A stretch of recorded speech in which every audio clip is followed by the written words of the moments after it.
Hello, everybody. It is Tom, and welcome to another edition of Heartstopper-ish Reads. Now, if you're asking yourself, what is a Heartstopper-ish read? I will tell you. So, a Heartstopper-ish read is basically a book that has queer content at the heart of it, not just like side characters being queer, but like main character queerness. And also is a comfort read, something that makes you feel good when you read it. There's a big pimple right here on my face, and I'm not a fan, but we're just gonna ignore that. So last time we talked about Date Me, Bryson Keller, and today we're gonna talk about another one of my favorites, which is Red, White. Oh, that's really, really bright. Red, White, and Royal Blue by Casey McQuiston. So, this book, I think a lot of people have read, and for the very good reason that it is an excellent book. This is probably one of my favorite books on my queer bookshelf.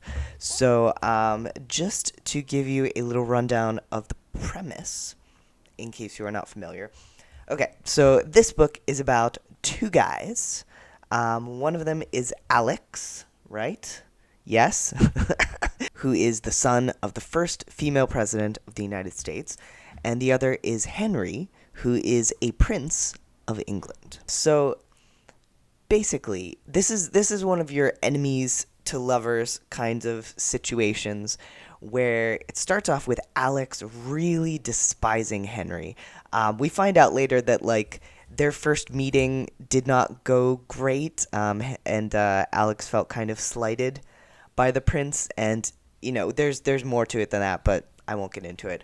But in any case, so Alex goes into this really not liking Henry, and so Alex ends up being invited as the son of the President of the United States to attend a royal wedding. And of course, Henry is there as well. And Alex, being kind of a fiery individual, ends up drinking and then kind of like going up to Henry and trying to agitate him because he's just annoyed by everything about Henry. Like, he sees Henry as like this picture perfect prince who's just like dashing and perfect all the time and super boring, and he can't understand why everybody loves him so much.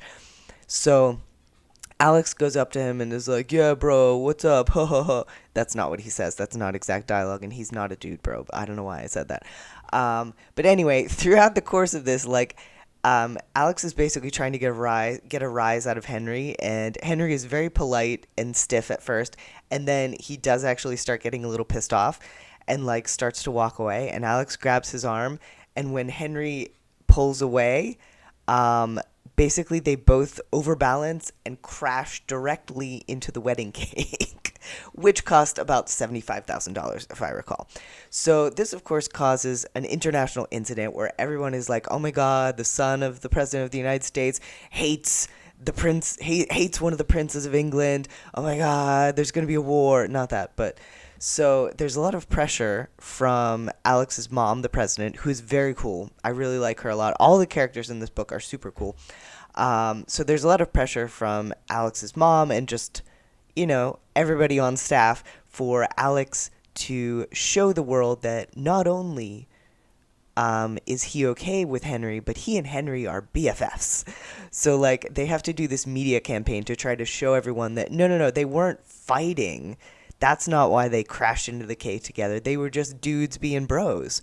They were just bros being dudes, having a fun time, and it got out of hand, and they ended up crashing into the cake. So, so basically, Alex has to fly to England to spend some time with Henry, and they get off to a rocky start, but eventually they start to kind of Alex starts to realize that maybe there's a little more to Henry than he thought. And he gets some hints of kind of the personality that Henry has to hide away being a member of the royal family. So they end up trading numbers, because they have to keep up the not the premise. They have to keep up the charade of them being best friends. So they start texting each other. Alex goes back home to the White House, and Henry, of course, is still in England. And they start texting back and forth and, like, developing this bantery relationship and having some really, like, there is a scene with a turkey that makes me laugh every time. But Anyway, yeah, this book is really funny. Also, I should mention, like, there are some excellent lines and a lot of really hilarious stuff that happens. But it's not a comedy exactly. It just has a lot of like very clever things. Yeah. So anyway, so Alex and Henry end up kind of developing this actual friendship, and then after a few, I want to say it's after a few months, Henry ends up coming to the U.S. for, I think it's a New Year's party that's being held at the White House, and like he and Alex, basically, like, Alex just can't take his eyes off him. Like, he wants to be around him all the time. He's still in denial. Alex is still totally in denial that he has any kind of feelings for Henry at this point. But he's, like, following him around and, like, wants to show him stuff and, like, wants to dance with him and all this cool stuff. And so finally, like, Alex, and of course Alex is drinking because that's a big thing of what Alex does, at parties especially. So he realizes that he hasn't seen Henry in a while, and he goes outside and finds Henry, like, out in the garden, just kind of staring angstily at the moon. And Alex is like, "What's going on?" And Henry's essentially like, basically they start talking, and Henry tries to tell Alex that he has things he has to hide from the public. What could they be? And then it ends with Henry just like getting so like, "Alex, are you stupid?" that he just like kisses Alex, and Alex is like, "Whoa," and his mind is blown. And then Henry runs off and flies back to England, and it's a whole thing. But obviously they make up, and Alex realizes that he does in fact also have feelings for Henry. But I won't spoil the rest of it. That's just how it starts. It's a really interesting look at the pressures put on people in the royal family in this case, but like the fact that, you know, Henry has known since he was a kid that he is gay, but he has never been able to be open about it because he has pressure from his family and all that. And Alex, meanwhile, Alex had no idea that he was bisexual. His family is super accepting once he comes out.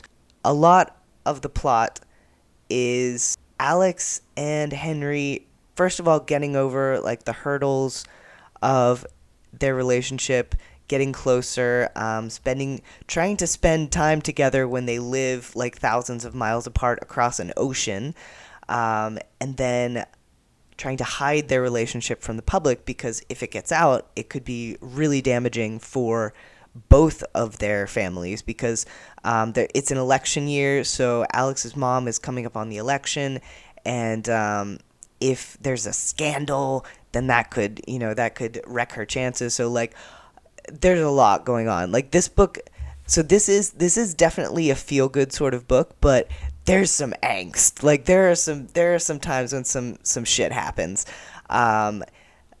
And like they do some of the tropey, like, you know, pushing away of the person that you love for their own good and crap like that, but it doesn't last too long. And in general, it has the wonderful thing that I like about books where like the relationship is solid, like you know that they love each other and nothing is going to change that, and things are going to turn out all right. But yeah, so this book is not, it's more than just a light and fluffy romance. There's a lot of depth to it. All the characters are super, super well realized. I like the characters. I really like Alex. I love Henry. Henry's probably my favorite character. Yeah, there's a lot of kind of political insight, and it's also worth noting that the author started writing this book before the 2016 election was called. So she had every hope that our president would be someone who did not end up being our president, and continued writing this book as kind of a hopeful look into what could have been or what could be. And I mean, it's 2022, and we still have not had a female president in the United States, so we'll see what happens in the future. But in any case, I really cannot praise this book enough. Like, I always enjoy it when I read it, and I'm probably going to read it again after talking about it, because it always makes me want to read it again when I talk about it.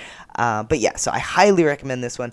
As I said, it does have some darker passages. It's not technically, I don't know if if it can technically be categorized as YA, because the I want to say they're in their early 20s or maybe late teens. Alex is in college, so he's probably like late teens, early 20s. But whatever the case, it's a really good book. There is definitely sexual content of a graphic-ish nature. Graphic-ish, that's a word now. So there is sexual content of a fairly graphic nature here and there throughout. So if you're not comfortable with that kind of thing, you might not be comfortable with those scenes. I will say, you can tell when they're coming, so you can easily skip them if you want. But I don't know. I think they're written quite well, and it's good to see that side of their relationship. We are sex positive on this channel. So yes, so that concludes book recommendation number 3 from Heartstopper-ish Reads, Red, White, and Royal Blue by Casey McQuiston. Check it out. Also, it's apparently being adapted for Amazon Prime, and I cannot freaking wait, though I'm also scared, as always, with adaptations, because you never know if it's going to get totally ruined or not, but they didn't do me dirty with Heartstopper, so hopefully this book will also not be turned into something terrible. So, alright, so if you have read this book, let me know your thoughts below. If you decide to read it, also let me know your thoughts. Just let me know your thoughts. Just tell, what do you think about right now? It doesn't have to be related to this book. Just what are you thinking about? Also, if you want to follow me on Twitter or Twitch or Instagram, feel free to do so. I generally follow back when it comes to Twitter and Instagram. And yes, that is the end of this video. Okay. All right. Well, thank you very much. And I will talk to you next time. Goodbye.